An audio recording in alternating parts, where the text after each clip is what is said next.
Assalamualaikum warahmatullahi wabarakatuh. Selamat siang teman-teman, kembali dengan saya Wina Frianti. Seperti biasa kita masuk mata kuliah Geomorfologi Umum. Jadi materi kita tentang bentuk lahan asal marin.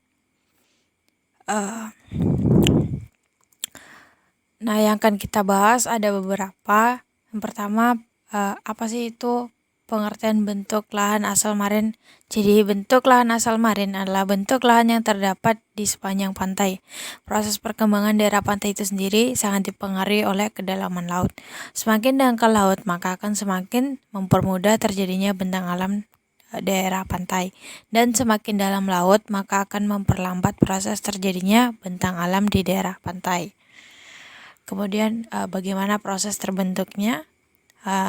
Tenaga yang mempengaruhi proses terbentuknya pantai baik secara langsung maupun tidak langsung ada beberapa macam, yaitu gelombang laut, arus litoral, pasang naik dan pasang surut, tenaga es, dan kegiatan organisme laut.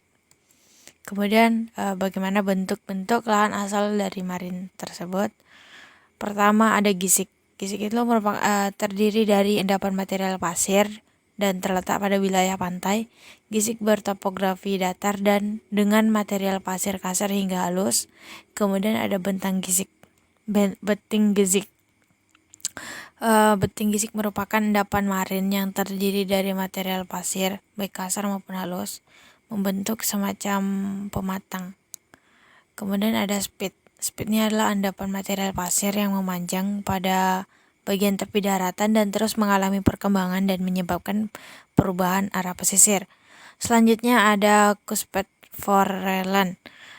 Itu akumulasi sedimen dengan bentuk segitiga atau melengkung dan menjorok ke arah laut. Kemudian ada tombolo. Tombolo ini merupakan beting gisik yang menghubungkan suatu pulau dengan pulau utama. Kemudian ada rataan pasang surut, merupakan bentuk deposisional yang luas, terdiri dari material lumpur terbentuk oleh tenaga pasang surut air laut, dan terakhir ada namanya laguna. Laguna ini adalah sekumpulan air asin yang terpisah dari laut oleh penghalang yang berupa pasir, batu karang, ataupun semacamnya. Bentuk-bentuk topografi laut seperti yang ada di gambar. Yang pertama ada gua laut.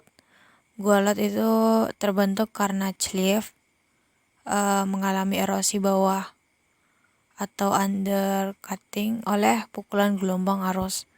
Kemudian ada celah atau cleft, adalah erosi oleh gelombang atau erosi yang menimpa retakan atau patahan yang menyebabkan terbentuknya celah di pantai. Kemudian ada teras. Waskat terasis terjadi karena dasar laut dangkal tererosi, permukaan menjadi rata kemudian terangkat.